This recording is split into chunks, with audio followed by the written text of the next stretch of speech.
తెలుగు వైభవమా తెలుగు తేజమా అనే థీమ్తో రాజధాని అమరావతిలో దివంగత ఎన్టీఆర్ కాంస్య విగ్రహం స్మృతివనం ఏర్పాటు చేస్తున్నట్లు మంత్రులు కందుల దుర్గేష్ నారాయణ తెలిపారు.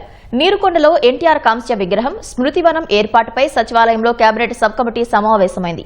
సమీక్షలో మంత్రులు అనగాని సత్యప్రసాద్, పయ్యావుల కేశవ్ పాల్గొన్నారు. ఎన్టీఆర్ నమూనా విగ్రహాలను మంత్రులు పరిశీలించారు. 180 అడుగుల ఎత్తు, 3500 టన్నులతో ఎన్టీఆర్ కాంస్య విగ్రహం ఏర్పాటు చేయనున్నట్లు మంత్రులు తెలిపారు. నీరుకొండ గ్రామంలో 182 అడుగుల ఎత్తులో ఎన్టీ రామారావు గారి విగ్రహాన్ని, బ్రాంజ్ విగ్రహాన్ని స్థాపించాలనేటువంటి ఆలోచనకి సంబంధించి మొట్టమొదటి మీటింగ్ ఈరోజు జరిగింది.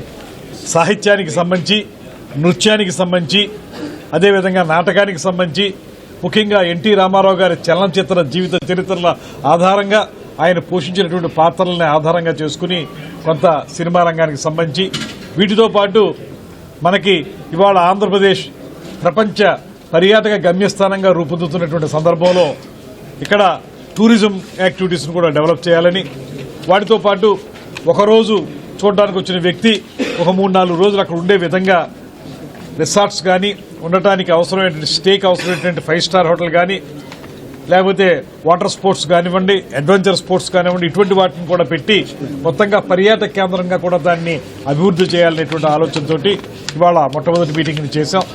ఏదైతే స్టాచ్యూ పెడుతున్నారో ఆ స్టాచ్యూకి యాక్చువల్గా తెలుగు వైభవమా తెలుగు తేజమా అనే యొక్క కాన్సెప్ట్ ముందుకు పోయేటట్టుగా డిస్కస్ చేశారు. ఇక్కడ ముఖ్యంగా మన తెలుగు వారి యొక్క డిఫరెంట్ కల్చర్ యాక్టివిటీస్, ఏదైతే మ్యూజిక్ కావచ్చు, డ్యాన్స్ కావచ్చు, లేదా వోకల్ కావచ్చు, డిఫరెంట్ ఏదైతే మన కల్చర్ ఉందో అది అంతా ప్రతిబింబించేటట్టుగా చేయాలనేది ఈరోజు యాక్చువల్గా గ్రూప్ ఆఫ్ మినిస్టర్స్ చెప్పడం జరిగింది.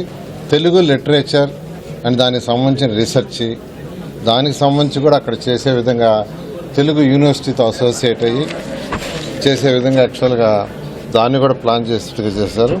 అంటే ఒక యానిమేషన్ స్టూడియో, కన్వెన్షన్ సెంటరు, అదేవిధంగా రిజర్వాయర్ చుట్టూ యాక్చువల్గా డిఫరెంట్ టూరిజం యాక్టివిటీస్ ఇప్పుడే సజెస్ట్ చేశారు.